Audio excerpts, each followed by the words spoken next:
Hey guys, Chris here with C4 Armory. I'm here with Paul from Staccato. We're going to talk about the Staccato HD that he's got here. So, Paul? Yeah, no, thank you. Yeah, for sure. So this is the Staccato HD. Obviously, the big change for us is right here.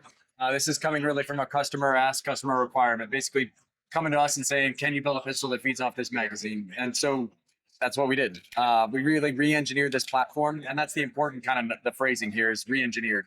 This is not the same pistol we've been building for a long time. It's a bit of a modification of that in so many ways. So tremendous amount of the pistol is new, and that's based on re-engineering to optimize it around that new magazine, right? So the magazine gives us that opportunity because we have a different caliber in it, obviously different feed pressures, different things like that. Yep. That allows us to do some things with the slide stop we couldn't do before. It's an ambidextrous slide stop. That slide stop is designed to aid a lot in the reliability of the system. So we've opened up the slide stop window, for example, that gives us a lot more time for that magazine to have the opportunity to lock back the system. So just aiding in reliability. And that's the fundamental really with this pistol is how do we make a more reliable, more durable, more duty rated 1911, if you will, or 2011. And that's really what this is. It's optimized in really with all the asks that we've been getting from law enforcement and military types over the last, really 6 years as we've been doing this.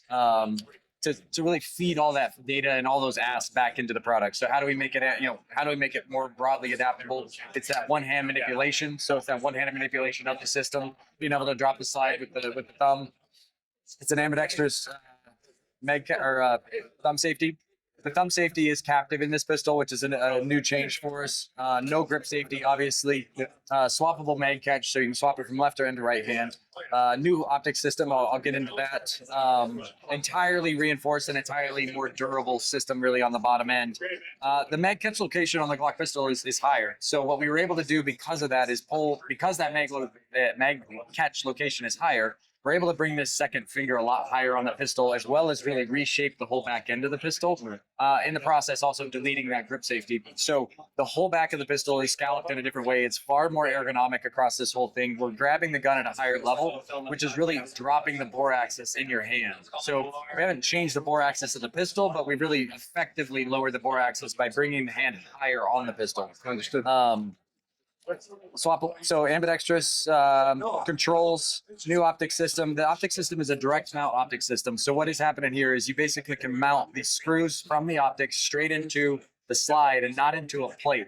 It's an important point of difference really where there's no second set of screws underneath that. Right. The screws from the optic are what are retaining it onto the slide. The rear sight is in front of the optic, and that's something that we found really helps with getting a better sight picture in the optic, as well as protecting the glass of the optic. So it keeps a lot more debris and a lot more flutter off the lens from the blowback off the pistol itself. It also acts as a bit of a brass deflector, so it helps to kind of kick that brass forward out of the way if that brass was to get in the way. And then what type of optics does this accept? Yeah, so right now it's working off the RMR or the Delta Point footprint, but we have essentially effectively two different mounting platforms for an RMR. Okay. So we have the RMR offset, kind of if you want to think of it that way, where we have the RMR pattern for the SRO or the RMR HD. Okay. That's set as far back as we can pull it because those are an offset optic. We have the Delta Point kind of mounted in the middle, so we can mount most Delta Point optics in the center there, and then we have the RMR standard really pushed further forward, and that's really to close the gap to that rear sight. Gotcha.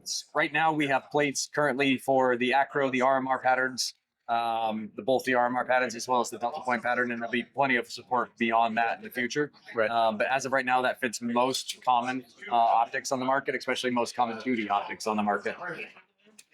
It is a Series 80 system, so this does have an active firing pin block in it. What that really means is that this really has gone through a lot of testing to make sure that it does what it's supposed to do, but the more important piece really comes back to, is it still a staccato trigger? That's been one of the questions we've been getting a lot is it still a staccato trigger? Sure. The feedback has been kind of unanimous here that it is. And the reason that is because we spend a lot of time manufacturing these parts in-house. And so what that is we wire EDM those layers out there ourselves. We polish those surfaces ourselves. We make sure that that's all controlled in-house to make sure that the feel and the tolerances are exactly what they should be. Making sure that really that is accurate of a pistol or accurate of a part as we can manufacture. Right. It kind of goes back to what was the issues with the Series 80 historically. And it was coming down to a couple of points, and it was either you wanted to build a 2-pound trigger, which this is not a 2-pound trigger pistol. This is a 4.5 pound trigger, because of its intended use case. This pistol was never intended to have a 2-pound trigger because that's not what it's for. Right. We have plenty of excellent products that work into that space. That's really not the intended purpose here. That said, the other side really is, either poor manufacturing or poor quality parts, leading to a grittier feel or not as good a break or not as good of necessarily.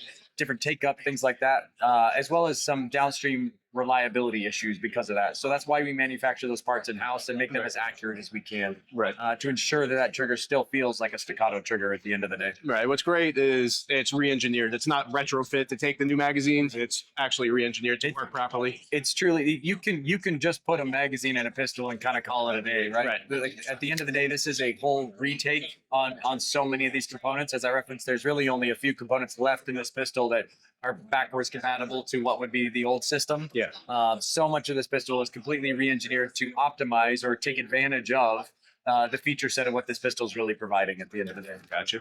Well, it's fantastic. It looks like a wonderful firearm. What are we looking at as far as price and availability? Yeah, sure. So this thing is, right now we're retailing the P4. This is the P45. We have the 4-inch model called the P4. And the P4 is starting at $24.99. The P45 is starting at $25.99. Okay. Availability here, I think these was shipping by the end of the month is the current scope. Right. And broadly available. So And then the magazines, how much are the extra mags? magazines, I believe, are $29.99. Okay. And that's where we're at. All right. Perfect. All right. Listen, I appreciate your time. Thank you so much. Guys, check out Staccato HD. Thanks. We'll see you soon. Thank you.